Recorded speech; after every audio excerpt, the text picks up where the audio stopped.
അന്തരിച്ച മുൻ പ്രധാനമന്ത്രി ഡോക്ടർ മൻമോഹൻ സിംഗിന് രാജ്യത്തിന്റെ അന്ത്യാഞ്ജലി. ഡോക്ടർ മൻമോഹൻ സിംഗിന്റെ വിയോഗത്തിൽ രാജ്യത്ത് 7 ദിവസത്തെ ദുഃഖാചരണം പ്രഖ്യാപിച്ചിട്ടുണ്ട്. ഇന്ന് രാവിലെ കേന്ദ്ര മന്ത്രിസഭ പ്രത്യേക യോഗം ചേരുന്നുണ്ട്. മൃതദേഹം കോൺഗ്രസ് ദേശീയ ആസ്ഥാനത്ത് പൊതുദർശനത്തിന് വയ്ക്കും. നാളെയാണ് സംസ്കാരം നടക്കുക. ജൻപഥിലെ മൻമോഹൻ സിംഗിന്റെ വസതിയിൽ നിന്ന് ആർ അച്യുതൻ വിവരങ്ങളുമായി ചേരുന്നുണ്ട്. അച്യുതൻ, പ്രിയ നേതാവ് യാത്രയായിരിക്കുന്നു. ഇപ്പോൾ ജൻപഥിലേക്ക് കോൺഗ്രസ് നേതാക്കൾ, സമൂഹത്തിൻ്റെ വിവിധ മേഖലകളിൽ നിന്നുള്ളവരൊക്കെ എത്തുന്നുണ്ട്.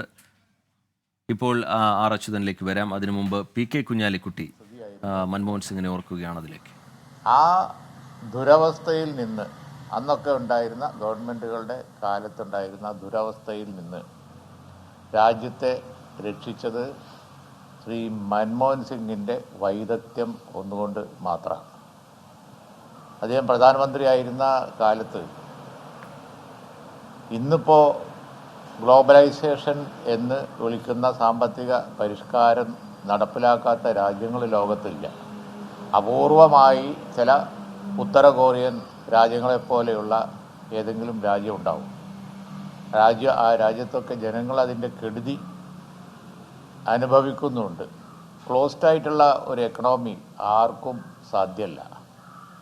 ഇത് നേരത്തെ മനസ്സിലാക്കി വലിയ റെസിസ്റ്റൻസും അതുപോലെ തന്നെ എതിർപ്പ് പല തരത്തിൽ പൊളിറ്റിക്കലായിട്ടൊക്കെ ഉണ്ടായിട്ടും മൻമോഹൻ സിംഗ് തൻ്റെ കാഴ്ചപ്പാടിൽ ഉറച്ച് നിന്നതുകൊണ്ട് ആണ് സത്യത്തിൽ രാജ്യം ഇത്രയെങ്കിലും ഒരു സ്ഥിതിയിൽ എത്തി നിൽക്കുന്നത്.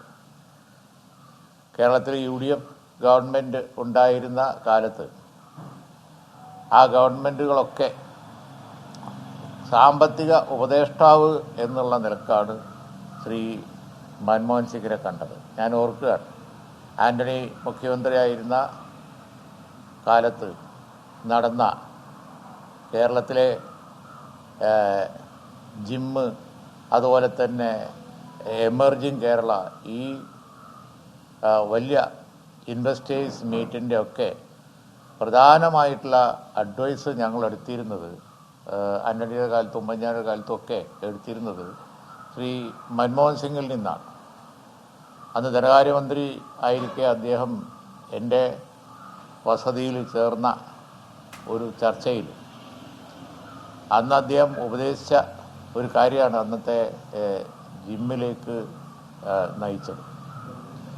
അതുപോലെ തന്നെ എമർജിംഗ് കേരള, അന്ന് വന്ന നിക്ഷേപ പ്രപ്പോസൽസാണ് ഇപ്പോൾ വന്നുകൊണ്ടിരിക്കുന്ന, പിൽക്കാലത്ത് വന്ന പല ഇവിടുത്തെ ഇൻവെസ്റ്റ്മെൻറ്റുകളും.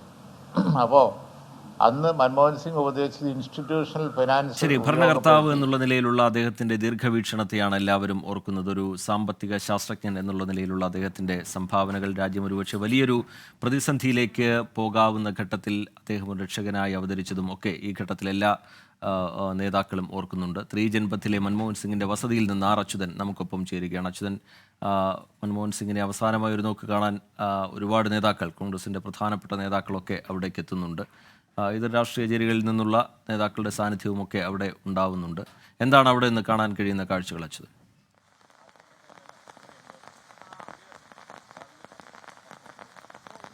റിജിത്ത്, ജൻപത്തിലെ 3-ാം നമ്പർ വസതിയിൽ ഡോക്ടർ മൻമോഹൻ സിംഗിന്റെ പ്രധാനമന്ത്രി സ്ഥാനം ഒഴിഞ്ഞതിനു ശേഷം ശിഷ്ടകാലം അദ്ദേഹം താമസിച്ചിരുന്ന ഈ വസതിയിലേക്ക് രാവിലെ തന്നെ നേതാക്കൾ ഓരോരുത്തരായി ഇവിടേക്ക് എത്തിത്തുടങ്ങി.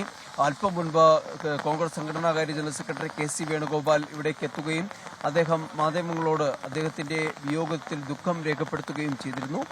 കോൺഗ്രസ് ഇതുമായി ബന്ധപ്പെട്ടുന്ന കേന്ദ്ര മന്ത്രിസഭാ യോഗം ചേരുന്നുണ്ട്. അതിനുശേഷം അവർ സ്വീകരിക്കുന്ന തീരുമാനത്തിന് ശേഷമായിരിക്കും കോൺഗ്രസ് ഇതുമായി ബന്ധപ്പെട്ട മറ്റു കാര്യങ്ങളിലേക്ക് കൂടി കടക്കുക. പൊതുദർശനം എവിടെയൊക്കെ സംഘടിപ്പിക്കുമെന്ന കാര്യങ്ങളിലൊക്കെ ഒരു തീരുമാനത്തിലേക്ക് എത്തുക എന്നുകൂടി അദ്ദേഹം വ്യക്തമാക്കിയ ശേഷമാണ് അകത്തേക്ക് പോയത്.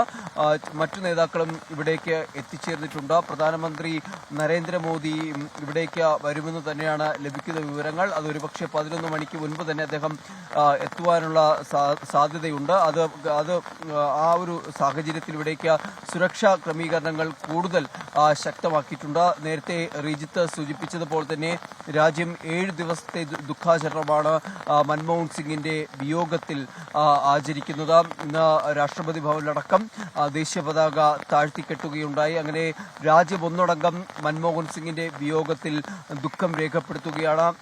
92-ാം വയസ്സിൽ അദ്ദേഹം രാജ്യത്തോട് വിട പറഞ്ഞപ്പോൾ ഇന്ത്യൻ രാഷ്ട്രീയത്തിന് മാത്രമല്ല ഇന്ത്യക്ക് നഷ്ടമായതൊരു നല്ല സാമ്പത്തിക വിദഗ്ധനെ കൂടിയാണ്. കാരണം രാജ്യം അഭിമുഖീകരിച്ച ഏറ്റവും കഷ്ടകാലത്തിൽ നിന്ന് ആ രാജ്യത്തെ കരപിടിച്ചു കയറ്റിയ ഒരു ദൈവമായി തന്നെയാണ് കാണുന്നത് ഡോക്ടർ മൻമോഹൻ സിംഗിനെ.